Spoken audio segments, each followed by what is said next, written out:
It was on a Saturday morning that I decided to go eat at the restaurant when I found out it was closed. What? I said to myself. Chili Reano's never been closed on a Saturday morning before. Just then a light tap sounded on my car door window. It was Juan Reyna and his two brothers. Juan, I said, rolling down my window. What are you doing out here? Quick, Pete, lock up your car and come follow us. What? I replied, following his strange directions reluctantly. They walked like three pigeons to a small enclosure at the back of the restaurant. There in a small corner, they had a blanket with 20 plastic bags of corn tortillas, tamales wrapped in foil, 7 jars of jalapeno peppers, and 3 faded walkie-talkies on it. What are you guys going to do with all of that stuff, Juan? I asked him. Well, me and my brothers have thought about it. We decided to take this stuff in there since the new owner won't buy or serve certain foods to us anymore. You mean break into the restaurant and leave all of this food in there for her to use? Juan nodded his head and his brothers did the same. And we'll do it every Saturday morning at this same time. You guys are nuts. You can't break in there and just leave all of this stuff there. First of all, it just wouldn't be enough, and whatever it was that finally made me decide to help them, I would never know. Maybe it was the look of conviction in Juan and his brothers' eyes that made me help them in their insane, but was it insane? Crusade. They really believed they were doing the right thing. Maybe I had felt like a little kid that Saturday morning and wanted to do something stupid before I started to feel old again. Whatever it was that made me believe that the Reyna brothers had a good idea, sealed it with these words.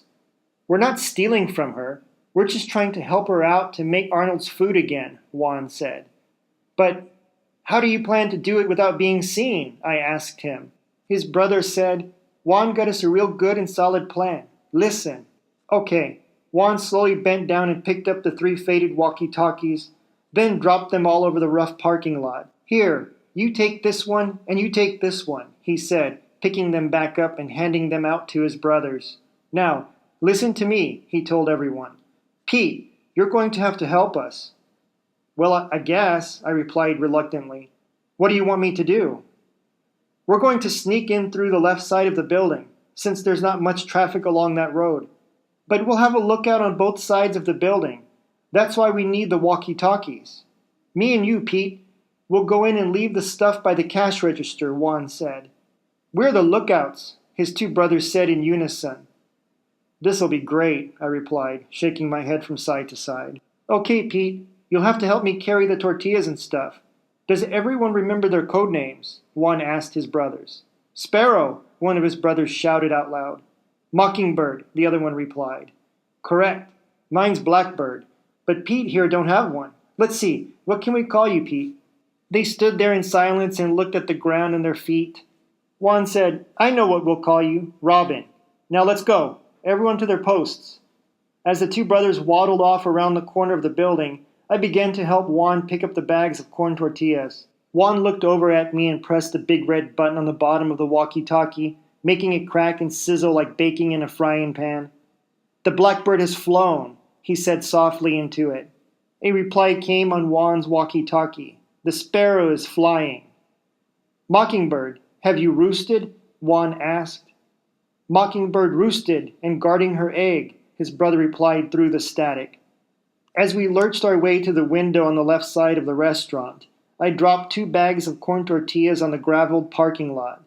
I stopped to pick them up. Juan looked back at me and said into his walkie-talkie, The Blackbird has perched. Robin has dropped her egg. I couldn't help but laugh at Juan's remark and, in doing so, dropped the rest of the bags of tortillas. Just then, out of nowhere, the new owner of the restaurant walked up behind Juan and kicked him in his buttocks with her high-heeled boot. Oof, Juan grunted as he fell belly first on the ground.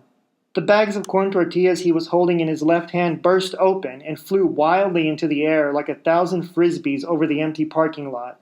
What are you people doing here? She asked us.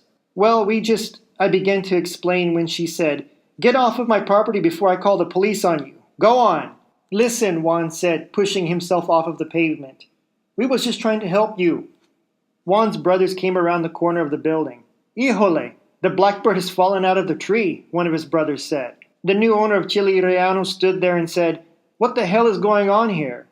As she looked us over carefully with a frowning scowl on her face, we all fell silent.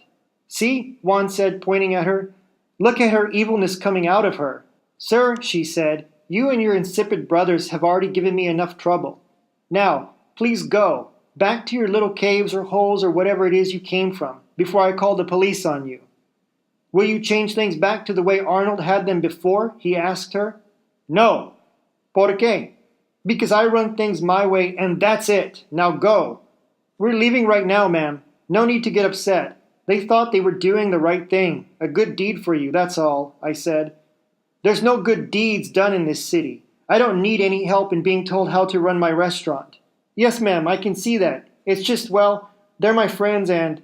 The older woman raised her arms into the air and said, There's no friends to be found anywhere in Cananea. Que envidia! She unlocked the door of the restaurant and disappeared into the swelling darkness inside.